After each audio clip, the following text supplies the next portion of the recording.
"15 years ago we were probably just starting to do a little bit of weed control in August or July to give us a bit of a cultivation free break for a little while, but generally we were on long-term fallow, almost on just a 3-year rotation, crop every 3 years that is, with pasture and a fallow in between. The fallow phase was full cultivation over summer.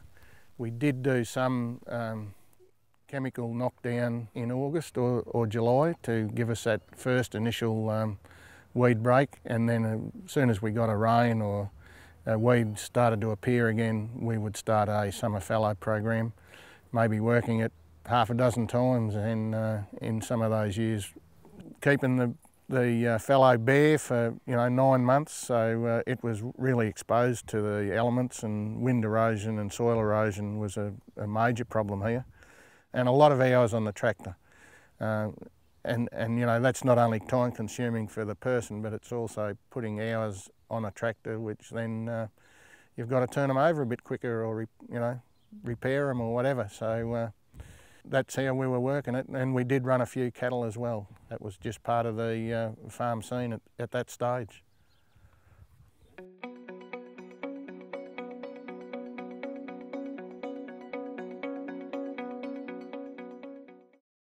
Yeah, one of the main challenges was the soil erosion. Was always a constant nagging problem of mine. I hated to see paddocks blowing, and they always tell you that dust has got your best nutrients in it. They're all in your topsoil. And if you didn't have good fallow, well, often the crop showed that in the following year.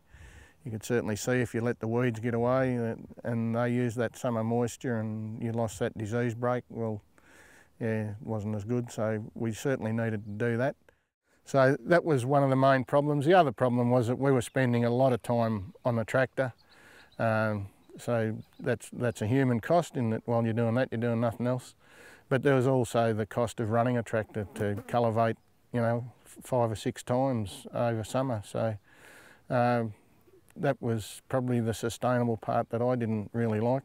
Plus we're also only cropping 1/3 of the farm, so the other 2/3 was each year wasn't contributing a lot to the farm. A bit of grazing from the cattle, and that was about it.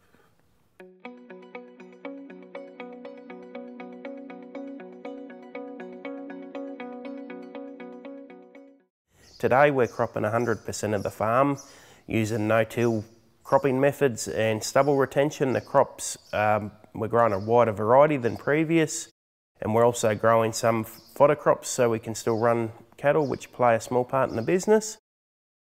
With the no-till, we're retaining stubble. We're also using GPS technology and precision ag so we can get more timely applications of chemical and fertiliser, and also more precise so we're getting the product where we need it.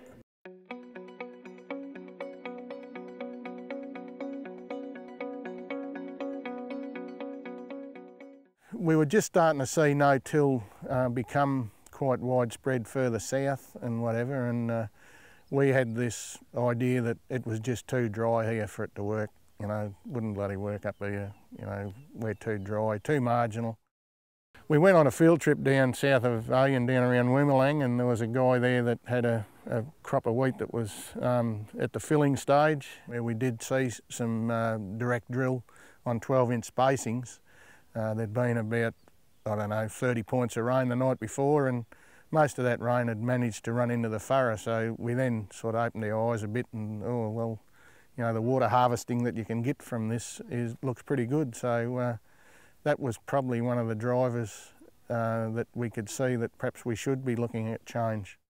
So at that stage we were starting to get interest in it and being told that yes, it could work in our area. So we joined an agronomy group that give us advice and held our hand, I guess, still holding our hand, giving us advice. So I think that's been essential to us making the changes and feeling confident in making the changes.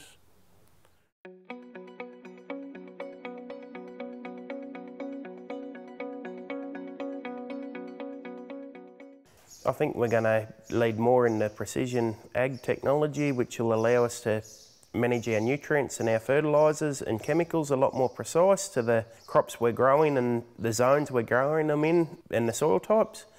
I also think we're going to have more variety of crops available to us to grow in the marginal environment. Hopefully there's some new wheat varieties on the horizon with better disease and maybe more chemical resistances to open up our chemical choices for in-crop herbicide, which not only with luck will offer us more yield potential but also offer us more potential for a lower cost crop.